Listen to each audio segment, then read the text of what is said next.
de la radio et télévision Tambara, vous pouvez désormais suivre votre chaîne de télévision préférée Tambara sur le satellite BadrSat 7, angle 26 degrés Est, fréquence 11010, polarisation verticale, symbole 25500.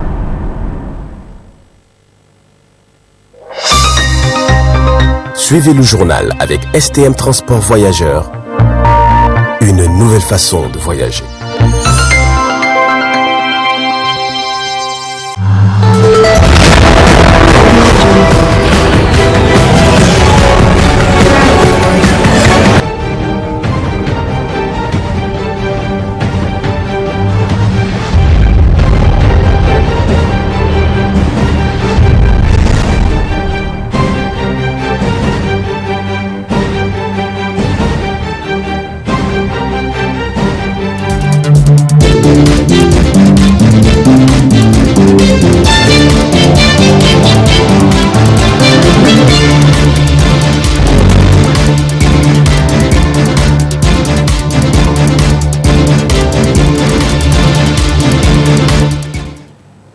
Bonsoir et bienvenue à cette édition du soir sur la télévision Tambara. À l'Assemblée nationale, la poursuite des travaux en séance plénière ce samedi 13 mai 2022. 3 membres du gouvernement ont été interpellés par la représentation nationale sur les questions d'actualité. Le point avec Aïs Adamou et Ibrahim Kantama. Ils sont au nombre de 3 les membres du gouvernement qui ont été interpellés pour répondre aux préoccupations des députés. Il s'agit du ministre de l'Intérieur interpellé par le député Omar Laden Tchana sur la question sécuritaire. Monsieur le Président, Monsieur le ministre, chers collègues, depuis 6 mois, malgré l'engagement sans faille de nos forces de défense et de sécurité, la région de Tilabéry et particulièrement les départements de Tours, Beauté, et Baclaré sont la cible de toutes les atrocités. Par une semaine de passe dans une attaque, une extorsion d'impôts, de vol de bétail, d'assassinat, de rap, de déplacement de villages entiers, fuyant nos comme interpellé ce matin, le député que je suis, ressortissant de terre de Bossie. À raison de l'absence de patrouilles régulières et d'escorte de forces de défense et de sécurité pour les véhicules de transport de nageurs, les attaques sur les axes de la façon bien Maroni, en plein souvent la main sur le cœur, mais toujours la main au ventre. Donc, en réponse à cette question du député Omar Laden Tchana, le ministre de l'Intérieur a apporté une réponse à ses préoccupations. Je vous ai dit la dernière fois que le gouvernement ne nie pas que la situation existe. Nous le reconnaissons. Il y a de cela peu de temps, nous avons vécu les mêmes atrocités dans une bonne partie de notre territoire. En ce qui concerne sa partie nord, nord-est, je vous l'ai dit, et une partie même du nord-ouest. Aujourd'hui, force est de constater, parce qu'il faut aussi avoir le courage, quand le gouvernement fait des efforts, quand on dit que les forces de défense et de sécurité font des efforts, il faut les louer. Et je suis d'accord que vous les louez. Mais reconnaissez que, grâce au courage de ces forces de défense et de sécurité, aujourd'hui, nous avons une académie presque totale dans une bonne partie de notre région. La situation, à moins qu'on veuille nier la vérité, la situation aujourd'hui de notre pays, sur le plan sécuritaire, est bien plus meilleure qu'il y a de cela quelques mois. Cela veut dire quoi? Cela veut dire tout simplement que le gouvernement travaille. Nous reconnaissons que la situation est difficile. Quand vous dites que les forces de défense n'ont pas les moyens, est-ce que si elles n'avaient pas les moyens, elles pouvaient combattre cette insécurité? Non. Si aujourd'hui les forces de défense et de sécurité sont en train de combattre courageusement ces terroristes, c'est parce que les lois ont été mises à leur disposition. Donc, quant au ministre de l'Hydraulique, il a été interpellé par le député Ibrahim Alifa sur la question d'eau à Ingal, une question à laquelle il a clarifié les zones d'ombre. La Constitution de la République du Niger dispose en son article que chacun a droit à la santé, à l'activité physique et morale, à une alimentation saine et suffisante, à l'eau potable, à l'éducation et à l'instruction dans les conditions définies par la loi. L'État assure à chacun la satisfaction des besoins des services essentiels ainsi qu'un plein épanouissement. Il ressort de cette disposition que chaque Nigérien a droit à l'eau potable. La gestion doit mérite donc une attention particulière, une attention vitale, tant pour les générations actuelles que futures. Le droit à l'eau potable est d'ailleurs reconnu comme le droit fondamental dans les Nations Unies. Monsieur le ministre, c'est dire que votre responsabilité est grave, car vous avez à charge l'un des secteurs les plus vitaux de notre pays. Vous avez la responsabilité de tout mettre en œuvre afin que chaque Nigérien, où qu'il se trouve, ait de l'eau en quantité, mais surtout en qualité. Sauf que les mesures ne sont pas prises partout où les besoins se font sentir. Dans le région d'Agadez, et particulièrement dans la commune d'Ingal, les populations sont confrontées à un manque crucial d'eau potable. L'eau devient de plus en plus rare. Les enfants sont contraints d'aller chercher de l'eau loin de leur habitation au lieu d'aller à l'école. De nombreuses personnes se contentent d'une eau polluée, sale ou infectée, impropre à la consommation. En plus, chose incompréhensible, voire incroyable, les initiatives privées de forçage de puits et de forage sont arrêtées, faute d'autorisation du gouverneur de la région d'Agadez. De nous donner l'occasion pour parler d'une question, comme il l'a si bien dit, vitale, qui est l'eau. Je commencerai par la première partie de sa question concernant Ingal. Ingal fait partie des communes dont on le sait depuis quelques années. Il y a des difficultés d'accès à l'eau potable. Actuellement, la nappe où l'eau est fluorisée. Donc, il y a un travail d'abord de traitement de cette eau, mais dans le cadre des actions urgentes et des actions futures, il a été identifié un nouveau champ à l'extérieur de la ville où la SEM va travailler pour produire de l'eau et alimenter la ville d'Ingal. La deuxième partie de la question, elle est relative aux procédures de fonçage ou de réalisation d'ouvrages. Dans les zones pastorales, il faut dire que d'abord ça repose sur l'ordonnance portant code de l'eau. Deuxièmement, nous avons notre stratégie nationale en matière d'hydraulique pastorale. Et cet ensemble de dispositifs, deux aspects.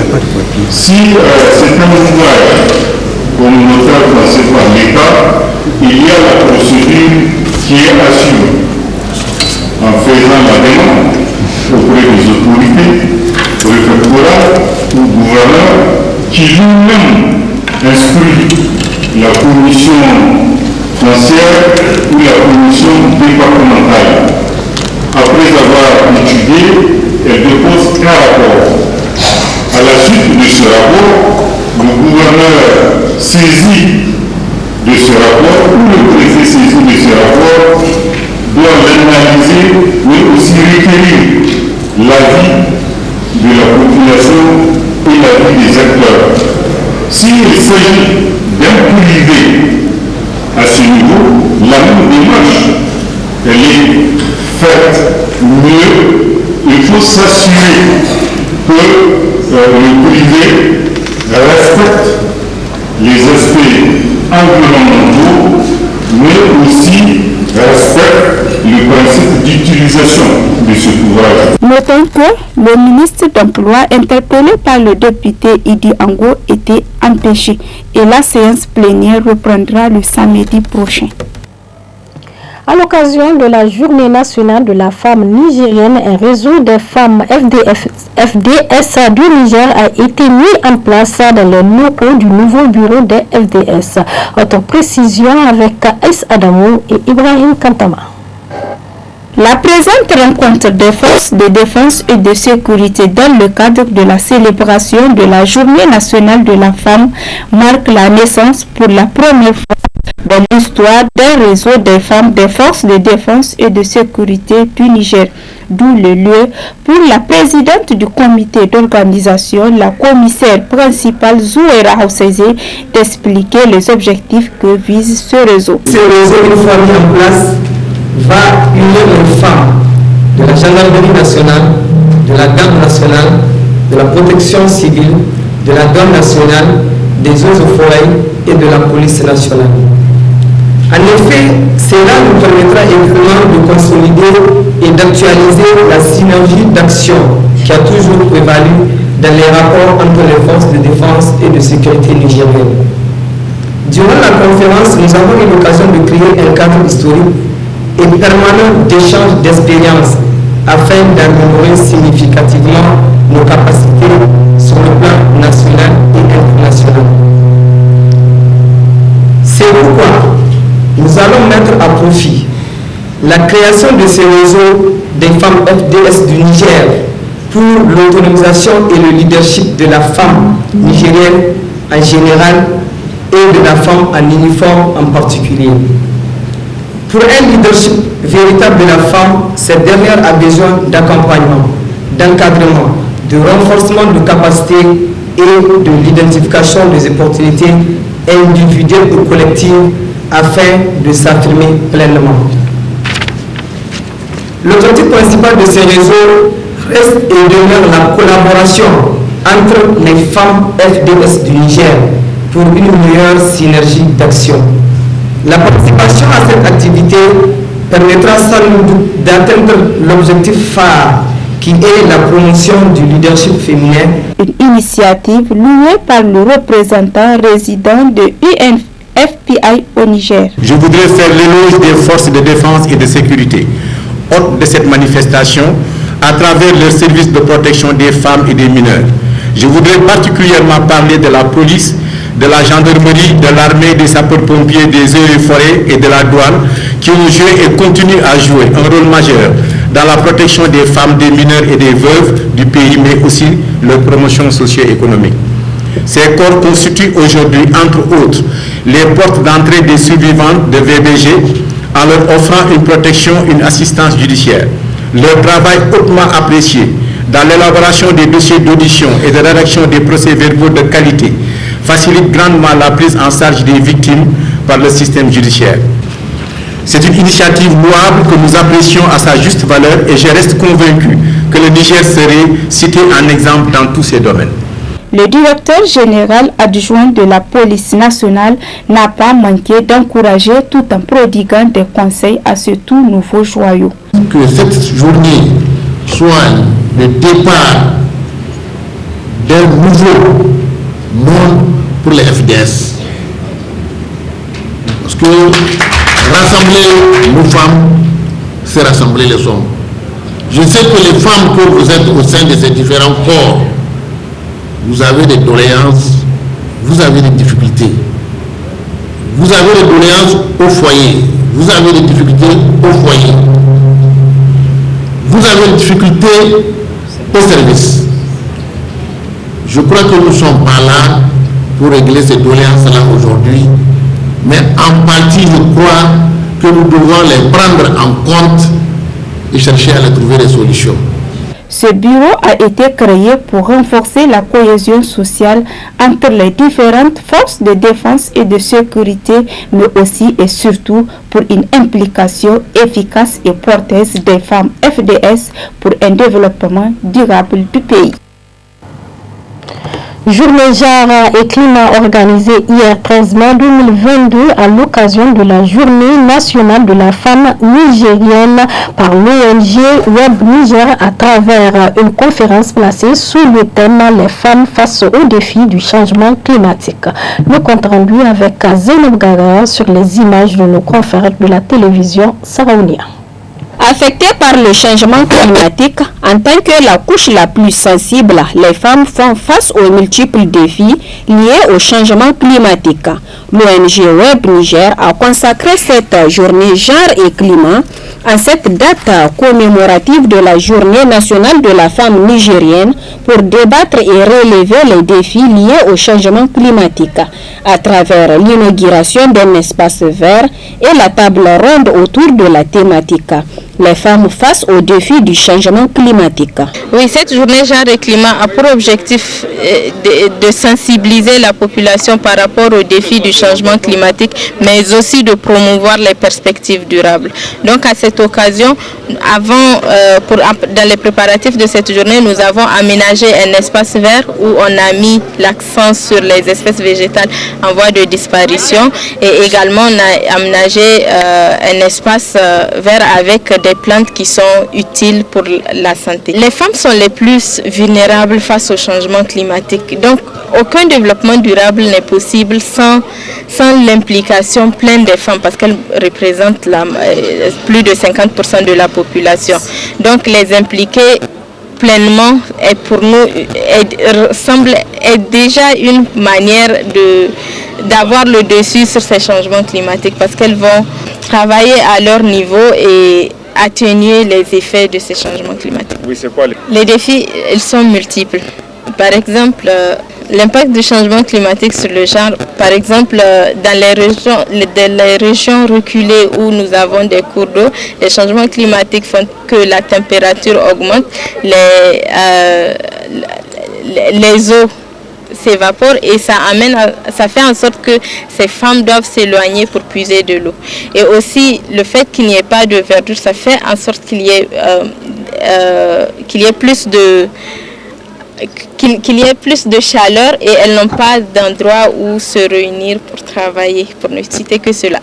De nature, la femme, elle gère le ménage, elle est le pilier du foyer. Donc, en l'impliquant pleinement, elle va impliquer son mari et ses enfants, ce qui va permettre d'avoir plus d'impact. La valeur ajoutée est que les femmes seront plus édifiées par rapport à cette thématique qui concerne vraiment tout le monde. Elles prendront conscience du rôle qu'elles doivent jouer. Cette conférence organisée par l'ONG Web Niger est une occasion pour les participants d'apporter leur contribution pour relever les défis liés au changement climatique. Membre de l'association des scouts Niger et le directeur régional du Bureau mondial des scouts en audience hier 13 mai 2022 avec le ministre de la Jeunesse et le directeur du cabinet du Premier ministre. Le point avec Zainab Gaga et Abdel Nasser Abdou. La délégation des scouts Niger, accompagnée du directeur régional du Bureau mondial des scouts, en visite de travail depuis quelques jours au Niger, ont été reçus par le ministre de la Jeunesse et du Sport et le directeur du cabinet du Premier ministre sur les projets portant l'encadrement de la jeunesse nigérienne. À la sortie de leur audience, le directeur régional du Bureau mondial des scouts a confié être porteur des projets vis-à-vis de la jeunesse nigérienne. Il y a une série d'activités qu'on est en train de mener, l'un étant un des projets qu'on a lancé et qu'on continue à faire avec des partenaires, YouReport avec UNICEF. On a aussi un projet qui s'appelle Aliments pour la vie ou bien Food for Life. Et récemment, on a lancé un projet qui s'appelle Ticket to Life, ticket pour la vie, surtout pour les jeunes désœuvrés. Et enfin aussi, les amis du Niger venaient d'arracher un grand partenariat avec GSF. Et nous voulons travailler pour nous rassurer de la réussite de tous ces projets-là. Différents projets ont différents objectifs. Comme je disais, le Food for Aliments pour la vie, c'est pour aider les jeunes à apprendre un peu des techniques agricoles et de les utiliser pour produire des aliments d'abord pour eux-mêmes et le surplus les vendre au marché. Donc c'est comme quelque chose, on peut dire, un entrepreneuriat social pour les jeunes. Ticket pour la vie, bien sûr, c'est aider les jeunes qui sont désœuvrés d'abord à trouver un sens. Et nous, les scouts, nous mettons un accent plus sur les valeurs sociales et morales, mais aussi les valeurs culturelles. Donc trouver un peu de sens, c'est retrouver dans la société et en plus trouver quelque chose d'utile pour gagner leur vie. Le directeur régional du Bureau mondial des scouts a par la suite témoigné sa satisfaction. Honnêtement, c'est un sentiment de satisfaction. Satisfaction non seulement de la connaissance que le directeur de cabinet, aussi le bureau du Premier ministre a montré par rapport aux activités du scoutisme, mais aussi l'appui et les recommandations qui ont été faites pour la continuité du soutien pour le scoutisme au Niger, mais aussi dans toute l'Afrique. Le scoutisme, c'est un mouvement de valeurs qui aide les jeunes à s'épanouir et aussi aux jeunes eux-mêmes de savoir se délaisser d'autres choses, s'occuper de ce qui compte d'abord pour leur vie, et ce sont des activités que le scoutisme met à leur disposition. Donc qu'ils viennent nombreux, qu'ils rencontrent leurs frères et sœurs et qu'on travaille ensemble et tous nous allons construire un monde meilleur. Le commissaire général des associations du scout Niger, soucieux de la jeunesse nigérienne, affirme que ces projets visent à construire une jeunesse responsable. Cette visite démontre combien le Niger compte pour l'Organisation mondiale du mouvement scout et combien l'association des scouts du Niger est en train de faire des merveilles. Tous ces efforts consentis ont été possibles grâce à l'engagement de l'équipe dirigeante que je salue au passage. Cela s'est matérialisé aussi par la signature d'un accord de financement important avec le GCERF le 15 mars dernier. C'est un projet important qui démontre combien, lorsque les jeunes sont organisés, ils peuvent mobiliser beaucoup de ressources en faveur de leur communauté. C'est ce que nous sommes en train de faire et nous allons saisir la présence de monsieur le directeur pour renforcer nos compétences, pour renforcer les capacités de l'équipe de ce projet. Parce que comme vous le savez, notre souhait est que ce projet puisse faire tache d'huile dans les autres pays, s'il y a une bonne gestion, et c'est ce que nous allons faire. Et si ça ne marche pas, ça va aussi impacter et gâter l'image du mouvement mondial. Et c'est ça que nous ne souhaiterons pas. Si j'ai un appel à lancer, c'est d'abord à l'endroit des parents. Inscrivez vos enfants dans le mouvement scout pour qu'ils ne soient pas des éternels assistés, pour qu'ils soient des jeunes qui peuvent se débrouiller sans l'appui de quelqu'un.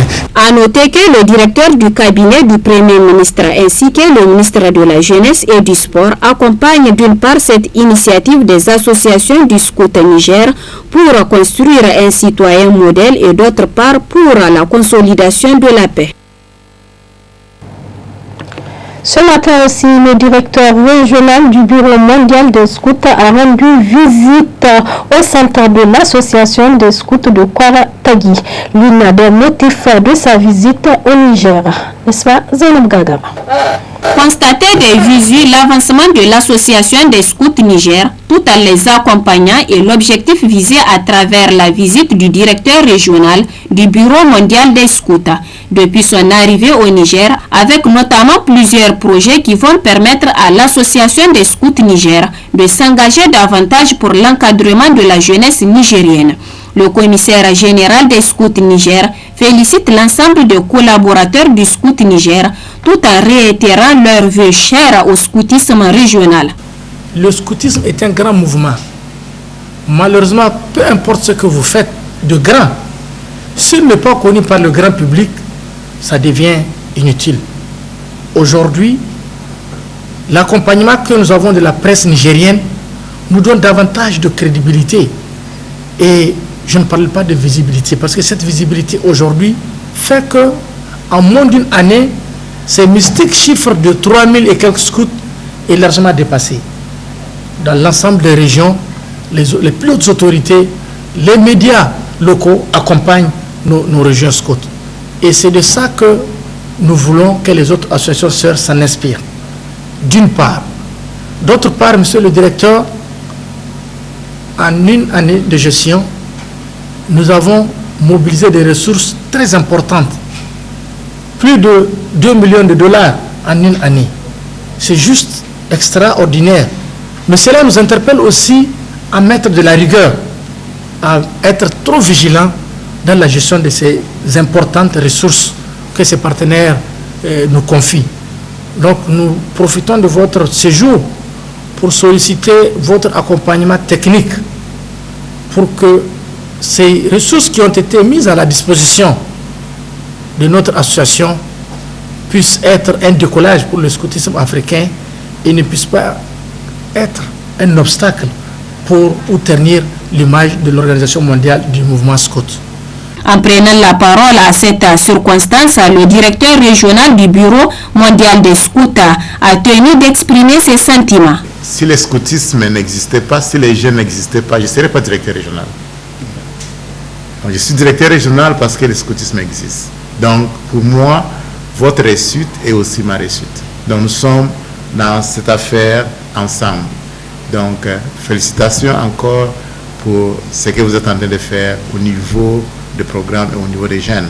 S'il y a une plus grande ressource pour le scoutisme, qui est un mouvement volontaire, ce sont ces ressources humaines, et en particulier les ressources adultes.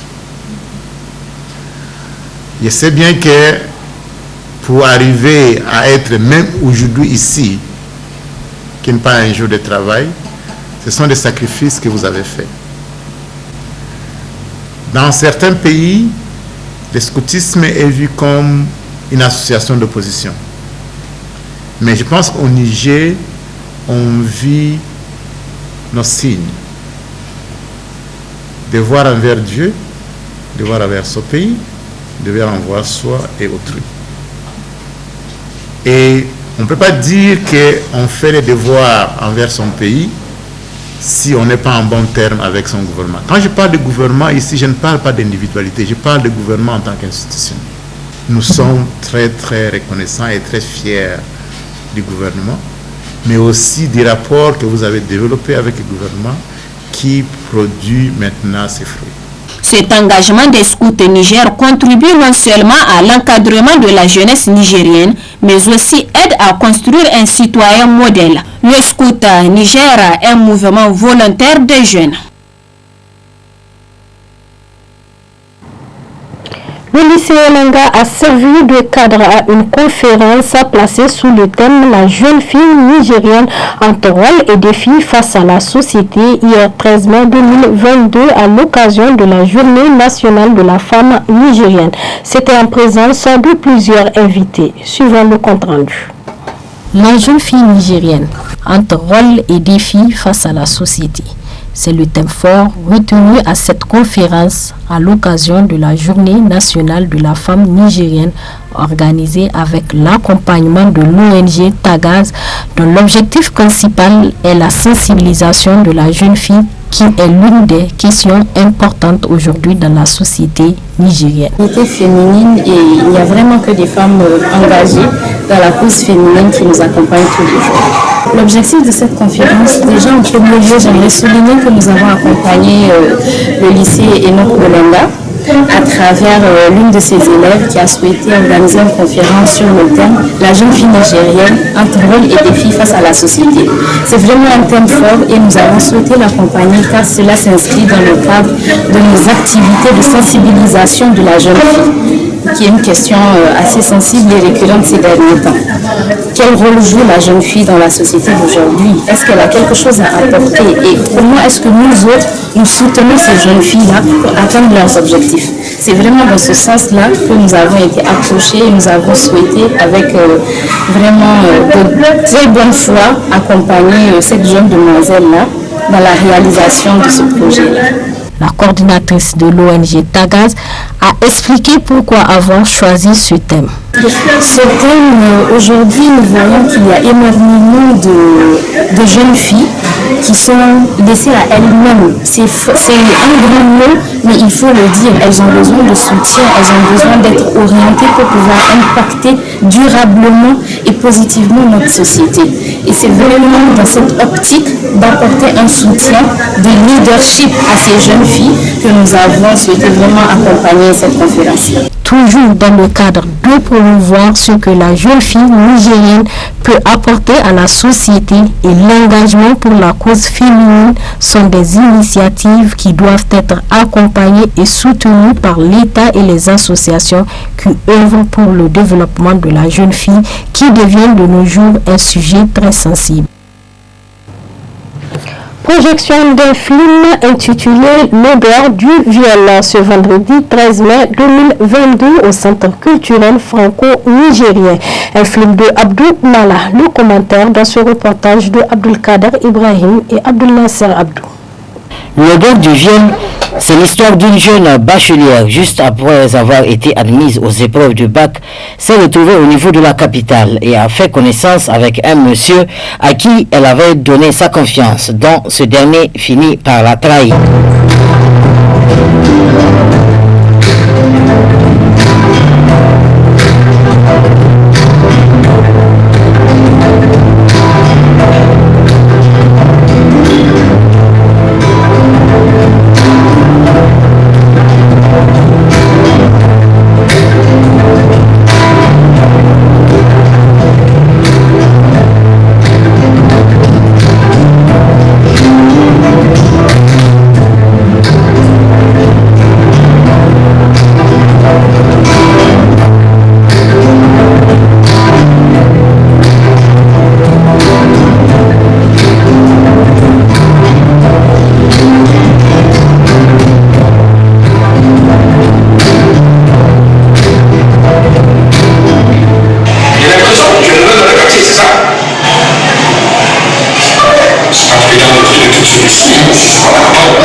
Comment savoir qu'à cet instant précis, il ne me restait plus que 6 semaines à vivre?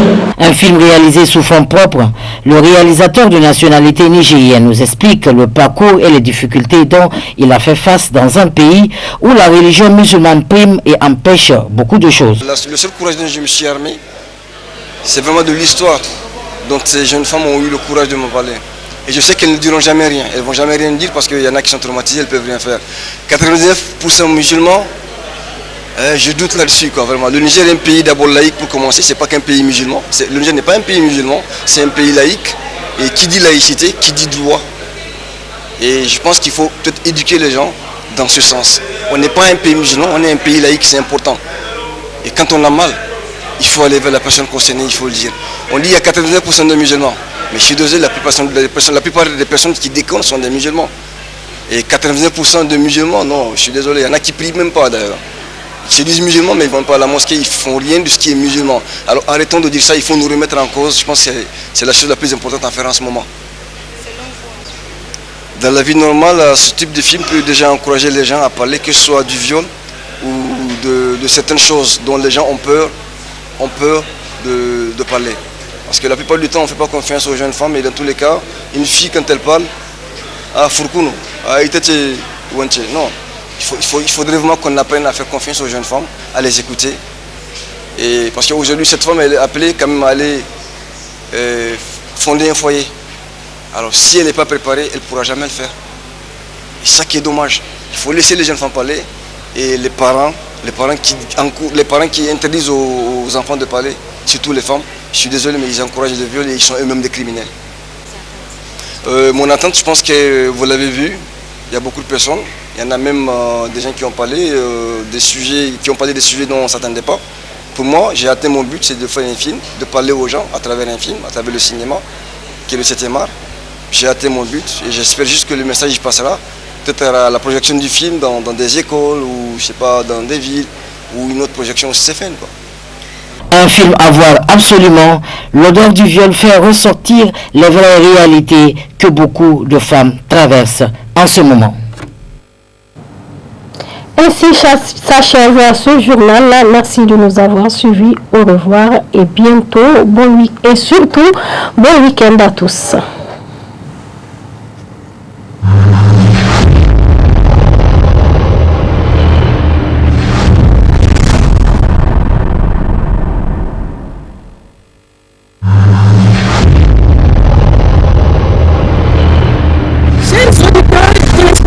de la radio et télévision Tambara, vous pouvez désormais suivre votre chaîne de télévision préférée Tambara sur le satellite BadrSat 7, angle 26 degrés Est, fréquence 11010, polarisation verticale, symbole 27500.